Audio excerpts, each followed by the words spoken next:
Good afternoon. It's great seeing everyone as we come together to honor and celebrate Asian Pacific American Heritage Month. Many of you I've gotten to know, but for those I haven't met yet, my name is Dr. J.P. Sanchez. I serve as the Executive Associate Vice Chancellor for the Office of Diversity, Equity, and Inclusion at the Health Sciences Center. I send a special welcome on behalf of Dr. Valerie Romero-Leggett, our Vice Chancellor of DEI, the entire office, and our entire community at HSC.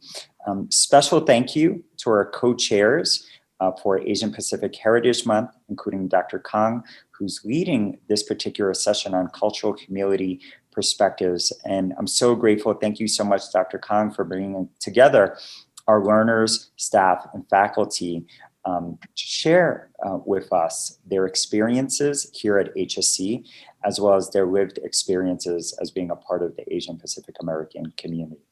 So with that, I turn it over to you, Dr. Kang. Well, thank you so much, Dr. Sanchez, for having us. So welcome everybody to our first session on cultural humility perspectives. We're going to be discussing with some of our folks at HSC. I want to introduce to you our three panelists. Dr. John Wong Lee is an associate professor at the UNM College of Nursing. Dr. Lee attended the State University of New York at Buffalo School of Nursing, where she earned her Doctor of Philosophy in Nursing and Master of Nursing Sciences degrees, focusing on maternal and women's health. She earned her RN BSN degree from Yonsei University in Seoul, South Korea. Dr. Lee's research focuses on women's health, instrument development and evaluation, and the role of culture of honor endorsement on preventive or risky health behaviors. She has taught in both the graduate and undergraduate nursing programs in the college. And then we also have Dr. James Nino. He is a professor of orthopedic surgery, specializing in adult reconstruction. And he was also a colonel and a flight surgeon in the US Air Force. And we have a third-year medical student, Tian-Dang Wu, at the UNM School of Medicine. And currently he's still debating between med-peds and radiology. I'm a pediatrician, so I'm rooting for med-peds. And he's also the vice president and co-founder of the Asian Pacific American Medical Student Association chapter here at UNM. So I want to just review a little bit about what cultural humility is, and we're going to ask Meg to advance to the next slide. And so I found this from the Office of Victim Services and Justice Grants, and I thought it was really well written. And so I am just going to read it to you, and we can just read it together. So what is cultural humility? It is a humble and respectful attitude toward individuals of other cultures that pushes one to challenge cultural biases, realize we cannot possibly know everything about other cultures, and approach learning about other cultures as a lifelong goal and process. It is to maintain a willingness to suspend what you know or what you think you know about a person based on generalizations about their culture. Rather, what you learn about a person's culture stems from being open to what they themselves have determined is their personal expression of their heritage and culture. Those who practice cultural humility work to increase their self-awareness of their own biases and perceptions and engage in a lifelong self-reflection process about how to put these aside and learn from others. So I want to make a separation. I think we've heard about cultural competency, and I want to just make a distinction between cultural competency and cultural humility. Meg, can you give me the next slide? So cultural competency, just loosely defined, is the ability to engage knowledgeably with people across cultures. The thing about cultural competency is that there's an assumed endpoint that once we've mastered learning about that culture, then we know about that culture. So cultural humility takes a little bit of a different framework. It includes cultural competence, but it also includes an active commitment to lifelong learning and critical self-reflection, recognizing and challenging power imbalances for respectful partnerships in a pursuit of institutional accountability. So today, we're going to have our panelists speak on their Asian identity. They can tell us a little bit about how they came to the US and about their culture as it relates to cultural humility that would help others in better service delivery and practice. And then they'll share some tips with us on how to communicate better with people from their culture. So what I want the audience to do as you're listening to the panelists, I want you to practice lifelong learning and critical self-reflection. So one of the principles of cultural humility.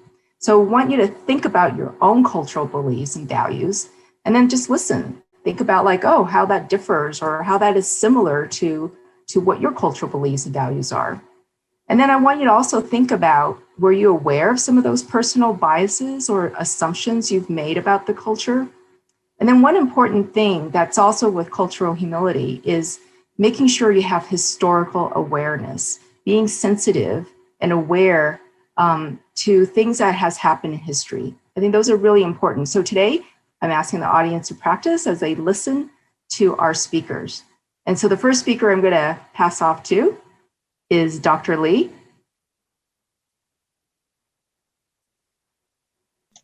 Okay, can you hear me, everybody? Okay, thank you. Okay, thank you for inviting me to this important panel. I was born and raised in Korea and came to the United States for about like 20 when the September 9/11, that was the year that I came here.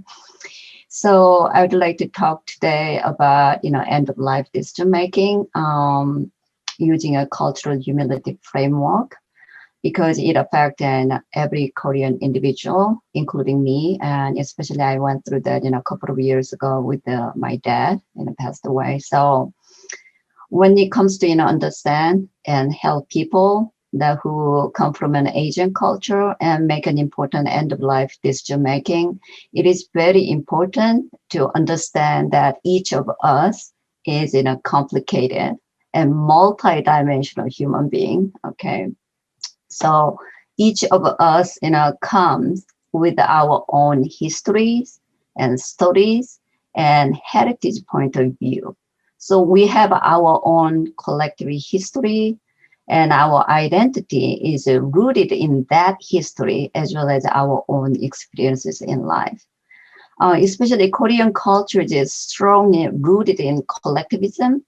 So family involvement in any kind of decision making, including end of life decision making for a family member with a terminal illness, is a very common norm. But this collective cultural norm is not consistent with the view of American healthcare provider who places so much value on autonomy and individual right to make one's own decision about health and dying. So because we place so much value on family, not on each individual, and Koreans are more likely to consider the family as the decision making, including end of life, and rather than the patient. And especially like the eldest son or daughter, they are forced to take over the decision making role for their seriously ill patient. So I'm a nurse, that is my life. It's my living history in nursing. So as a healthcare provider, I think you may encounter some request, from Korean family members that any information related to their parents, their family members, health decision making, including end of life, should be given to them, the family first, not to the patient. So in that situation, we as a healthcare provider may be able to claim, as Dr. Kang mentioned, that we are culturally very competent, right? Because we are trained, we mastered, meaning that we do have some level of awareness about Korean culture, and also we have some knowledge and skills to handle individuals with this unique cultural characteristic. But dealing effectively with both patient and family members from this collective cultural background requires more than just cultural awareness and knowledge and skills. So it requires some attitude of openness and also willingness to listen and to learn and also to collaborate and also to negotiate within the family members as well as the patient. So when dealing with this situation, especially with the Korean patient, we must avoid some assumption or the belief that we are better or superior to Korean patient or family member. And we must avoid some assumption, belief that we are more knowledgeable than them. In addition, I think we must avoid the assumption that we are expert. I think that's very common in a healthcare setting that we are expert, but we have to avoid that kind of assumption, and we must constantly challenge our own pre-existing assumption that have been built on the American value of autonomy and individualism, and also we have to constantly critique and self-reflect on our own perspectives and values and toward patient and family care. So we have to keep in mind that we are not supposed to be the decision maker for them, and rather we have to play a role as a facilitator or advocates who can help them fully informative decision making on their own way, based on their unique and cultures and norms. So we have to be aware of our own cultural biases on healthcare. And that is, we must be aware that American concept of culture is just certainly different from Korean concept of culture. But we very often overlook that part. And then in addition, often we want to do, we're a nurse, we're a doctor, we're a healthcare provider. So we want to do something, based on what we think is best for patient and family. But for example, my dad case, he was in the bed for 9 months, but taking a ventilator, because we think in a healthcare provider, a patient is just suffering from pain, obviously, and taking out a ventilator will relieve the patient from experiencing pain, and also this will reduce patient family burdens. But we must withhold our own judgment and listen to what the patient and family may have to say and choose in terms of end of life decision making. I think that's very important, but often we overlook that part. So how can you practice cultural humility in our healthcare setting? I think that cultural humility is above or beyond cultural competence, right? We know that part. So first of all, we have to be open and we have to learn from the patient and family about what's important to them and what must be avoided, so we can honor their request in terms of their end of life decision making.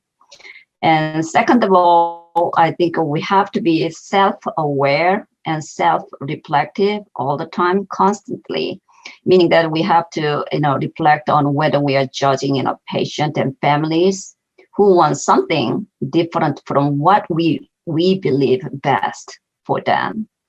So one reason why we have to constantly and critically self-reflect is that our own biases and values and pre-existing assumptions are often unconscious, and sometimes we don't even recognize such things that unless we look at very closely our actions and thought.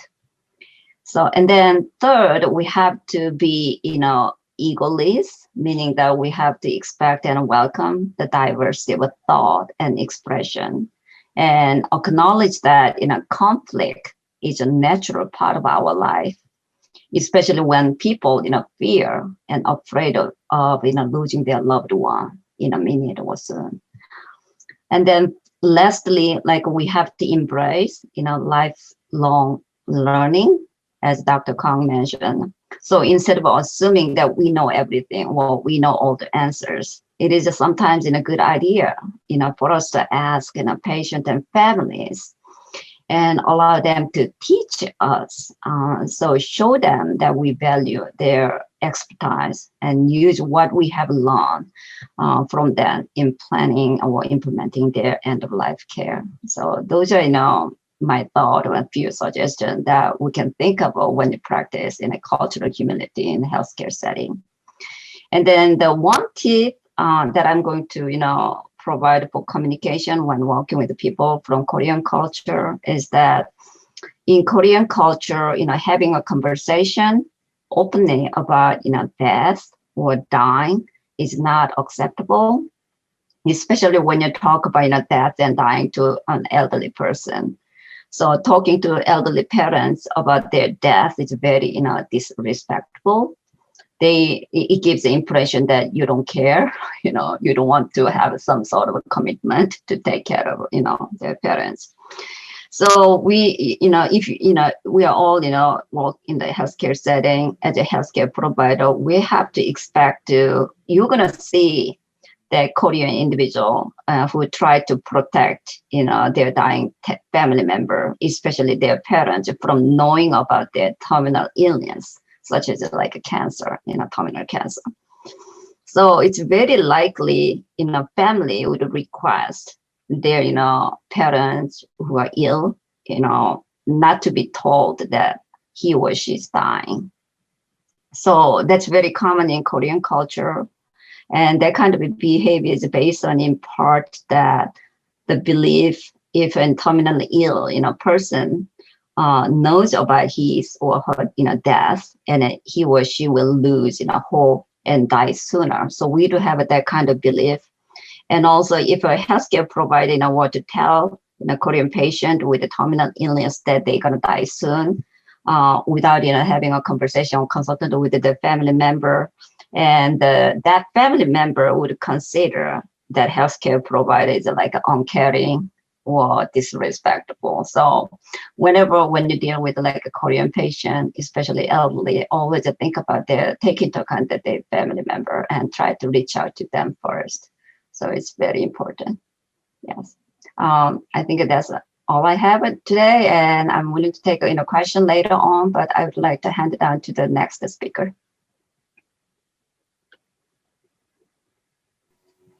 Thank you so much, Dr. Lee. So next up, we're going to be hearing from Dr. Nino Maya. Good afternoon. I can't see my own picture here. I just want to make sure I'm kind of centered or somewhat. Anyway, it doesn't really matter. Can you see me sort of in the middle of the thing here? Is the, do you have a little slide maybe to open for the camera? We see the virtual background, Dr. Nino.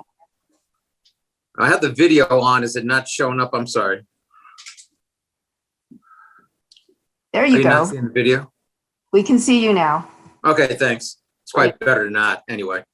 Well, good afternoon. My name's Jim Nino. I'm new. Well, I've been here for a year, which means I'm really pretty new.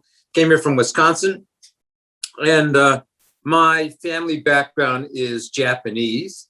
But I will say that I've never been to Japan. I don't speak any Japanese. So if anything, I would identify probably as Japanese American.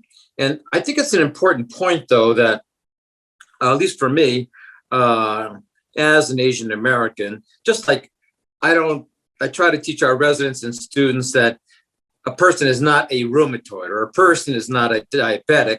A person is a patient with diabetes. A patient is a person with rheumatoid arthritis. Unlabeled people. So rather than say, and quite honestly, I also say, he's not an Asian American orthopedic surgeon. He happens to be a physician who is an orthopedic surgeon who is an Asian American, right? Because I really identify more so with the unique aspects of being an Asian American and a physician. And what does that mean? Well, my father's family during World War II, they were all American citizens, and my grandfather, whom I never met, they were a successful family in San Francisco. I think my grandfather was a banker, and but a successful family. They lived in Japantown, San Francisco. At the outbreak of World War II, excuse me, my father my grandmother and my uncle were all interned in a internment camp in, actually not far from here, that far, in southern Colorado, rather. I had the opportunity to visit there recently. In fact, I just sent to Dr. Sanchez a recent article that came out in, I think, a Denver newspaper about this particular camp and the stigma that was associated with that. And despite that stigma, many Asian Americans, Japanese Americans from that camp and other camps went on to enlist in the United States Army, as my father was an American citizen, and they became the most highly decorated unit of anybody in World War II because of the sacrifices that they made. I think they had more medals of honor and a lot higher casualty rates because they had to feel that they had to prove themselves, and as American citizens being better. And I think that same sort of philosophy has carried on to me, also because I'm a competitive surgeon anyway. But in every endeavor, as an Asian American, I think there's additional pressure to prove yourself. We always have to be constantly proving ourselves that we are not only as good as everybody else, as we are better than everybody else. And I think that's one of the stigmas that we all collectively need to address, because we cannot discuss having diversity and equality without having a conversation about inequality and discrimination, because unless we talk about the former, we will never achieve the latter. And that's also one of the reasons why, as was mentioned, I'm still in the Air Force. Actually, I'm still in the Air Force, probably the oldest person in the United States Air Force, but I work as a flight surgeon and an orthopedic surgeon, of course, in the Air Force, because I believe, and I've told the generals I work with, that the United States may not be a perfect country, but it's still, at least in my opinion, the best country in the world. And we have to avoid letting those things that happened to Japanese Americans and other minority groups more recently from ever really happening again. We need to avoid, and I feel, at least for me, that one way I can help serve the country other than paying taxes is through serving the country through the military. And to me, that's been a very rewarding career. And even though I could retire, I enjoy the camaraderie and the sense that I am part of something bigger and I'm contributing something back to the country. And so those are really all of the brief things that I had to say. It's not really a specific thing. I think, however, as I've done more reading on it, and of course the Congress just passed the anti-Asian bill, at least Congress passed it. I don't know if it'll ever become a law, but that there are subtle and implicit biases against Asian Americans. Maybe they think of us as being super brainy, whatever the stereotype might be. Those are still stereotypes. And those are the things that I have found, especially in communities where there aren't a lot of Asian Americans, that the things that we face every day as a challenge.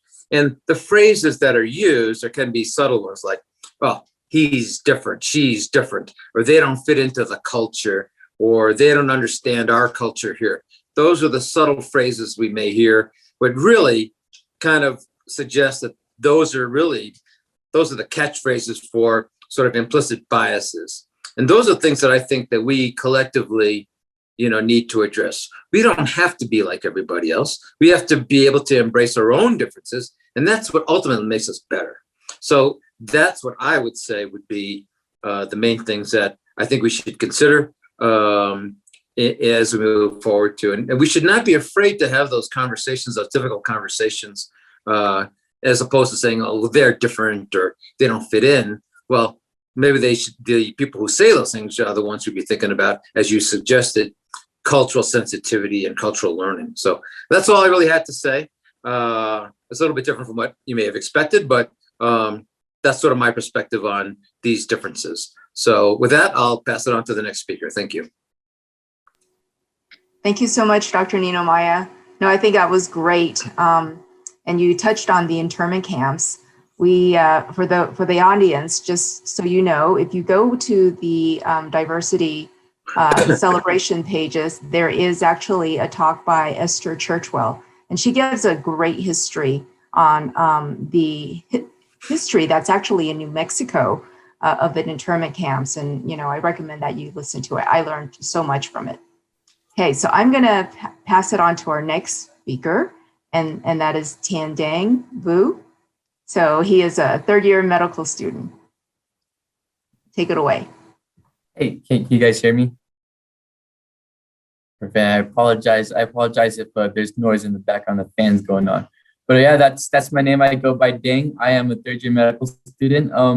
Considering med peds, maybe pediatrics or general pediatrics or radiology is still up there. But I am a first-generation Vietnamese American. That's how I identify myself, a Vietnamese Catholic. My parents actually, I was born in Denver, Colorado. And my dad came from Vietnam 1980 after the fall of Saigon, right after the Vietnam War. And his story is actually pretty significant. When I talk about myself, a lot of my personality, my character comes from him. And so Denver sponsored his immigration from Philippines. Actually, that's how he made his escape. And San Jose sponsored my mother's immigration from Cambodia. But they somehow met in Denver and got married in Denver. And both my sister and I was born there. It's been, we always thought we were going to go back to Denver, but end up living in New Mexico for the past 25 years. And so something I like to offer during this session is my observation with the Asian community, specifically Vietnamese community, through my rotations as a third-year medical student. And surprisingly, there's a large amount or a large population of Vietnamese people here in Albuquerque. So first off, at the Child Psych Hospital, rotating through there was very sad, but somehow fulfilling. Just the patients that they come in, 6 or 7 kids out of 10, they come in with suicidal ideations, and just really all they need is someone to talk to. But what was really interesting, I found interesting, that in my 2 weeks there, I didn't see any Asian Islander, Pacific Islander, American come into the psych hospital. And I think I've noticed it, and I've mentioned in the previous, as a Vietnamese Catholic, I forgot to introduce the picture. If you'll want to actually bring that picture, the slide back up. Got to introduce my kids. In the bottom right-hand corner there, you'll see our church and our kids in uniform. So red is like youth leaders, 18 above. Green neckerchiefs, you'll see those are kids aged 5 to 8, and yellow is ages 12 to 15. And brown is actually the group that I oversee and have been overseeing for the last 3 years. And they're 16 to 18-year-old. Very challenging group. But thank you for going back to the pictures. So I've noticed that in my time working with these kids at my church, the concept of mental health is very, very foreign to parents of our Vietnamese children, I think. Maybe through some observations that a lot of parents have gone through very difficult transition from their immigration from Vietnam to America, struggling financially, struggling with a new language, with a new culture. So many of them, even if they did have mental health, or they didn't really show it because they were too busy struggling financially, trying to have provide for the family. So talking about their kids, a lot of the kids, I think, struggle with mental health because the parental expectation for the kids to succeed, because they put so much, the entire life on the line coming from Vietnam. And that expectation for their children to succeed, be financially stable, do well in America is so high that mental health just comes in as a side effect. And not too many families, I don't think many parents at all realize the stress of the expectation that they put on their children. And I've talked to many kids, and a lot of these kids that I watch, especially in the 16 to 18-year-old, they're getting ready for college. Parents are expecting a huge amount of scholarships, going to big schools, going to Harvard, going to MIT. And there's a lot of mental health, yet no one addresses it, because I think the concept of mental health is so foreign to the community of people who've achieved so much success to become financially stable. And so that's actually one thing we do with the Asian Pacific American Medical Student Association, APAMSA, is one of our things nationally is the mental health initiative, in which we are trying to talk about it, increase the awareness, creating a space to share narratives and share resources for children especially, but families of Asian Pacific Islander communities about mental health. And a second thing, rotating through the Southeast Heights Clinic on Central Family Medicine Practice, one thing I found actually pretty funny in that many Vietnamese-speaking patients, they may or may not understand or remember the medication by name. Furosemide, for example, they may or may not remember furosemide as Lasix, as the hypertension pill, as the water pill, but they will definitely remember it as the 20 milligram pill oral. So what I just found that funny, talking about medications to Vietnamese patients there, that I'll always put in dosage. So increasing dosage or changing dosage comes to be a little bit of a challenge, but they definitely remember, oh yeah, I take my 20 milligram pill oral every day, never miss it. And that's all I have for today. And we'll open up for questions and discussions. Thank you so much, Dang. That was really great stories from you going through your rotations. I have some, I'm looking at the chat, and Dr. Shi's with us today, and he posted that the Anti-Asian Hate bill has been signed by President Biden yesterday. Yay. Andy, would you like to speak to anything about that? Well, thank you, Dr. Kong. I thank you so much, distinguished panelists, for your presentations. And I would just say that this bill fulfills a promise that was made during the campaign that Asians in the United States would begin to, at least on paper, enjoy equal protection under the law as part of the civil rights protections afforded to citizens in the U.S. And I think it's a tremendous step forward and begins to acknowledge some of the history and contributions made by Asian immigrants. I'm a first-generation Chinese-American immigrant who spent 37 years in the School of Medicine as faculty and retired. And I am happy to see this first step, but I think there's a long ways to go in addressing systemic racism, and especially that in the academic medical setting. Thank you, Dr. Shi. Yeah, so, you bring up a really important point. And, I think given what we're facing now with the anti-Asian hate incidents, I'm just wondering from our panelists too, and those who are in the audience, if you or your relatives, friends have experienced anything.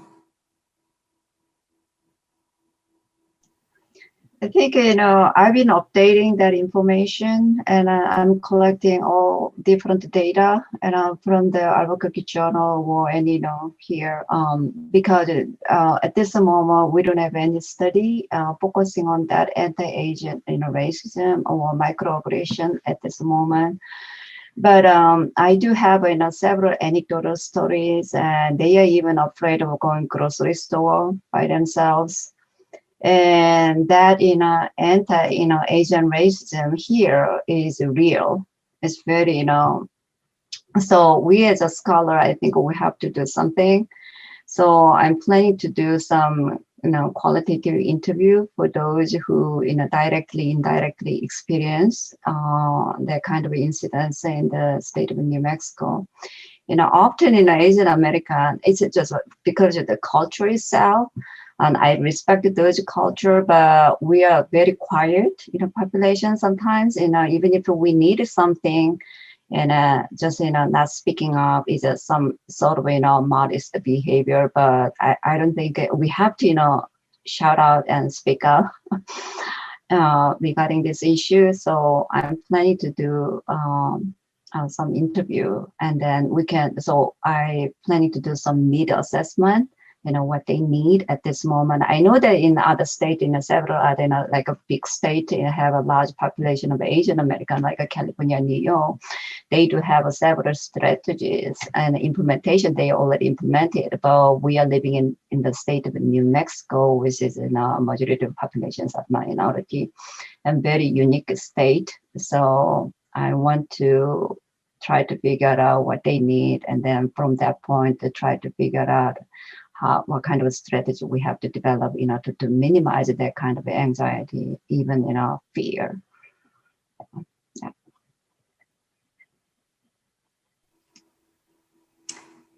Yeah, I also agree. We tend to be quiet. I think, from even my culture, I'm Chinese American. I'm actually born in Hong Kong, but that I think we grow up it's not so much said, but we do learn not to complain and not to speak up. And so I think I find that really a challenge. I think it was interesting hearing from Dr. Nino Maya, and he's several generations here, and he talks about we need to talk about this, but it's really, for me, very uncomfortable. So I understand that in our culture, it's something it is a challenge to be able to speak up and to talk about really uncomfortable situations.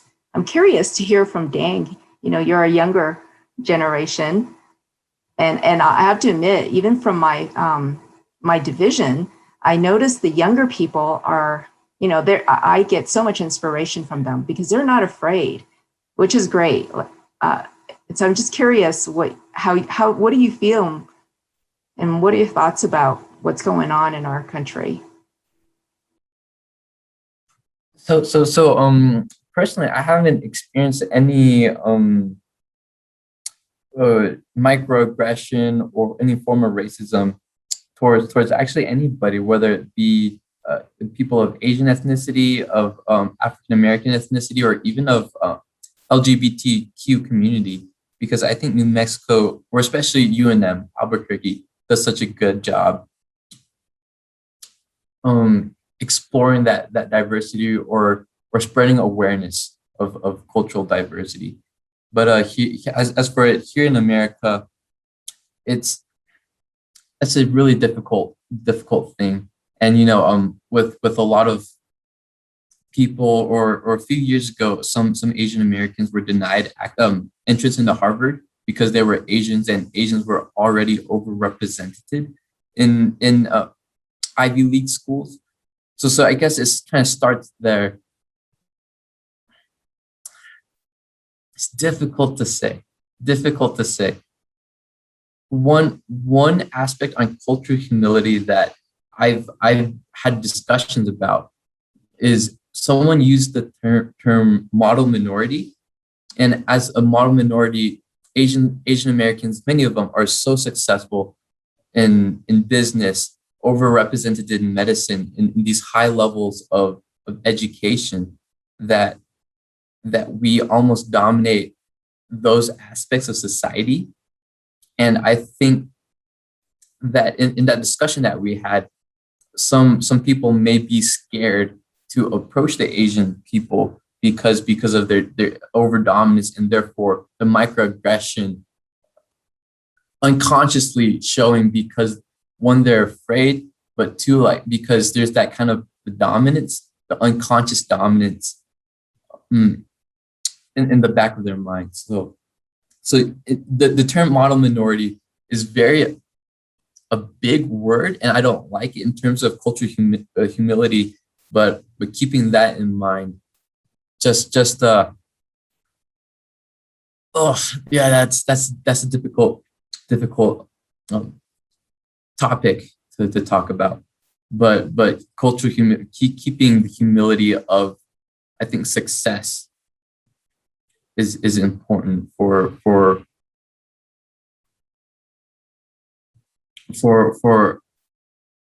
lessening, I think, the fear of such dominance.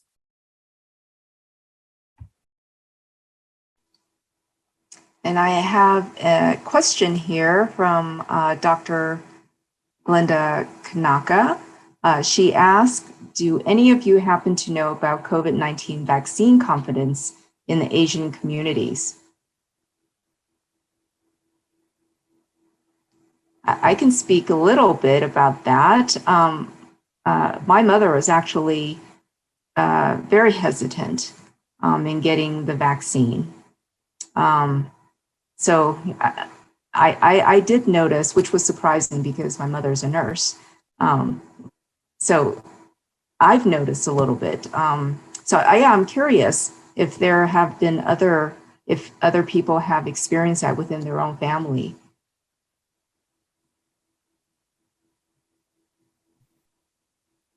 Yeah, actually, just about everyone from my church, Our Lady of Lavang, a Vietnamese Catholic church on Fontevaux and Lomas, just about everyone is vaccinated.